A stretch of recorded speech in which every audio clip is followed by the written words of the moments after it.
Today I'm going to show you how to warp your rigid Heddle Loom by individual strands. You'll want to select a variety of yarn colors and clamp your loom to something stable as this gets messy. This project is going to be a super skinny scarf, so my warp is only going to consist of 30 strands of medium weight acrylic yarn. I've chosen 5 different colors for my warp, so I'm going to cut 6 strands of each color. Each strand is about 9 feet. Ideally, you should use a tape measure for this, but I know half of my table is about 3 feet, and I'm working really hard to let go of some perfectionist tendencies. As long as my strands are about the same length, I'm happy.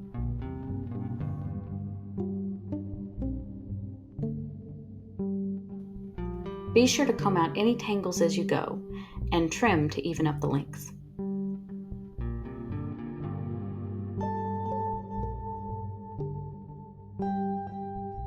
This method can waste a bit of yarn, so it might not be ideal for expensive yarns.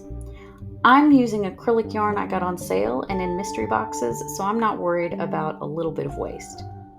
This method can also get super messy, and you'll be combing out tangles as you go. But while this method isn't nearly as graceful as the more traditional methods of warping a rigid Heddle loom, it does let you create some really neat warps. It's also a great way to use up longer yarn scraps, experiment with colors, and play with different textured yarns. It can also be handy if you want a longer warp and have limited space and don't own a warping board or haven't learned how to use one yet.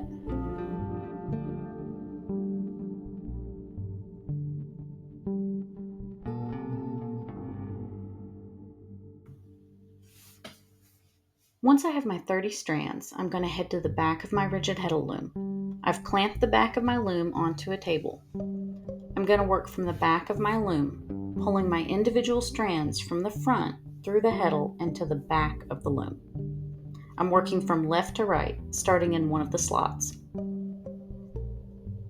Depending on how you want your warp to look, you can just randomly choose colors and work from left to right, pulling strands through the slots and holes on your heddle. However, I wanted my colors in a repeating pattern, so I'm threading my heddle one color at a time. For example, I'm starting my warp with a blue yarn. So I thread a blue strand through a slot, then count over 5 and pull another blue strand through that 5th spot, which is a hole in this case. Since I have an odd number of colors, this will cause the strands to alternate through slots and holes. I keep moving across, counting over 5 until I run out of that color.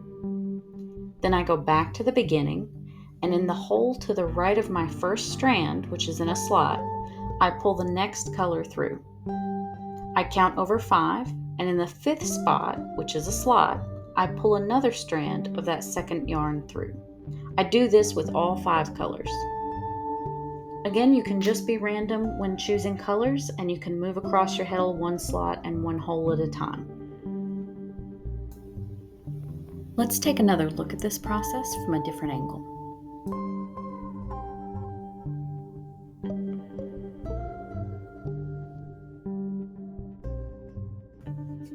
On a side note, I'm getting close to 100 subscribers, which I did not think would happen this quickly or at all. So I'm hoping to, once I hit 100 subscribers, make a little video of me decluttering and cleaning up my kind of sort of pseudo studio space, and then to talk about maybe what I can do with the studio in the future.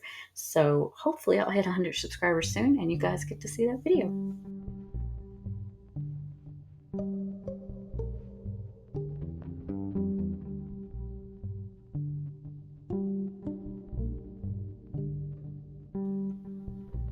Once you've threaded your heddle, tie your yarn ends to the back stick. This is easiest if you put your warp threads in small groupings. I'm tying mine in groups of 5. Next, roll your warp onto your loom as you would normally, being sure to use warp separators.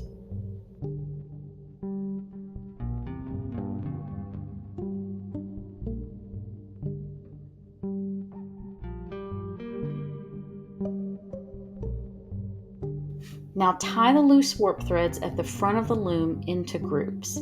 Here I'm working again with groups of 5, just tying a basic knot as close to the end of the threads as possible. You can just tie your warp groupings directly onto your front warp stick, but I like to do an indirect tie that helps me even out tension. If you're interested in this method, let me know in the comments and I can make a more detailed how-to video. And that's it! Now you have a multicolored warp using individual threads of yarn.